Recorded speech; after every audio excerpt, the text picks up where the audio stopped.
Okay, thank you for tuning in. In this video, we're going to take a look at Arthur Rimbaud's second Delirium, The Alchemy of the Word. Personally, this has always been my favorite poem of his. It is quite extensive, quite deep. There are poems within poems in there. And recently, as I've been revisiting these works, reading them literally just this afternoon, I'm realizing that there is deep, deep revelation and insight into our future within these writings. These are not just beautiful, poetic genius ramblings of a angsty young teenager. These are revelations from God that we, even still, in our time today, can't fully conceive of. And I saw that in this poem, and for most people who are probably new to Arthur Rimbaud, so I'm just going to walk you through my understanding and what I see in this stuff, and it opens up amazing, amazing insight into what lies ahead in our future. Okay, so here we are in Rimbaud's second Delirium, The Alchemy of the Word. Now, if you read this poem in its entirety, you must understand there are hot-sweated poetic ramblings narrating the poem, and then he dives deep into his verse romantic type of poetry. There's poems within poems within poems within poems, and it kind of sways back and forth. I haven't studied the whole thing. All I did was read this section for the first time in a while, and I just started seeing revelation for the end times, and I just want to share this first section here.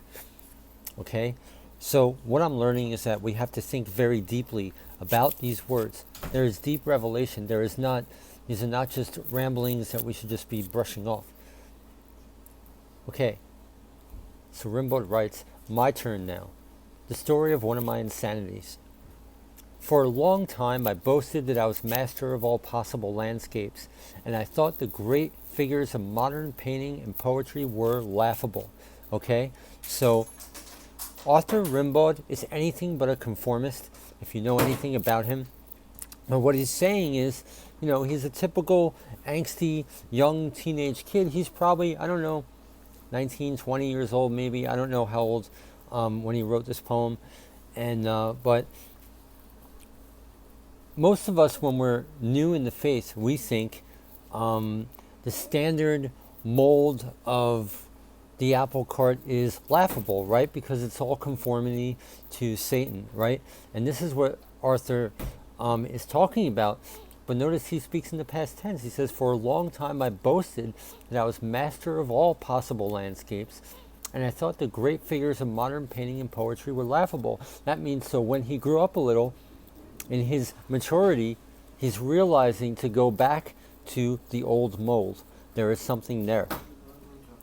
But still he rambles on to his love for unconformity.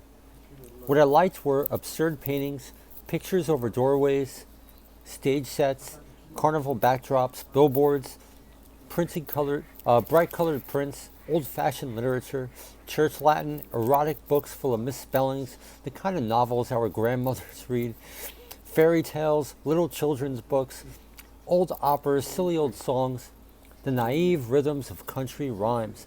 Okay, and when we read Rimbaud's poetry, he has a great way of capturing the uncapturable, the gray areas of our faith.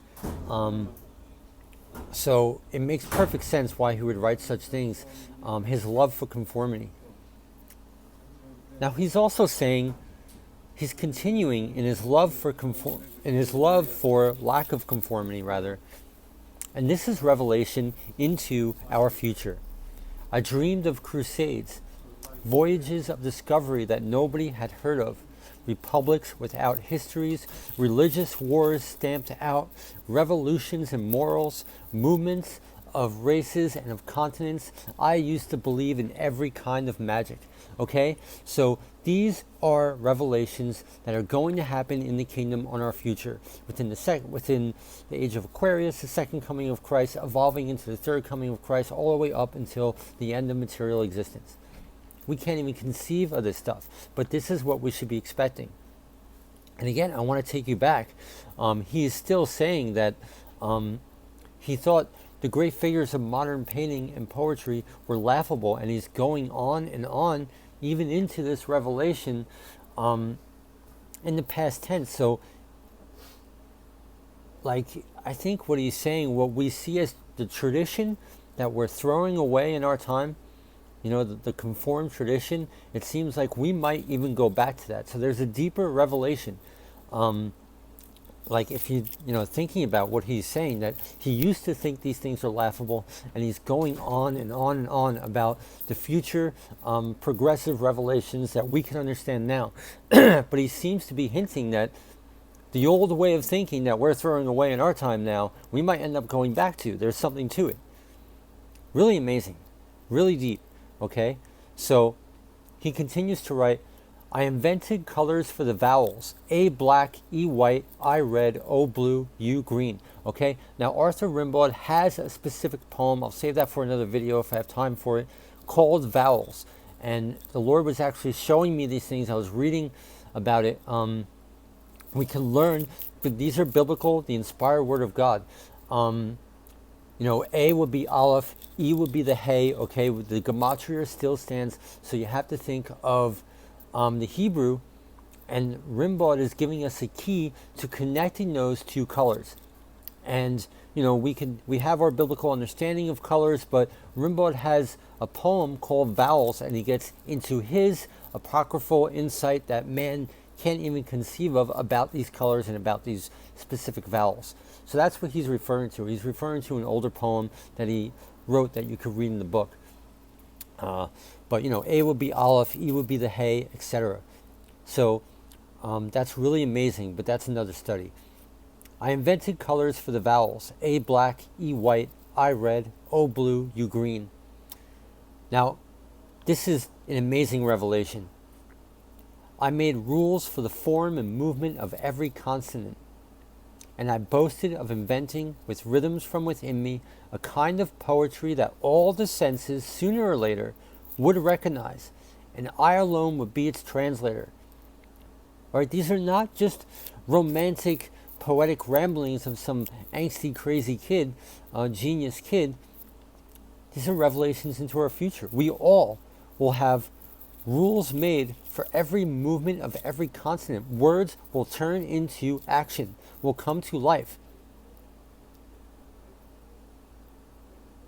Being invented from rhythms from within us, a kind of poetry that all the senses sooner or later would recognize. This is revelation into our future. It's incredible. And the way things are going, I think we could only begin to conceive of this. Finally, Rimbaud writes, I began it as an investigation.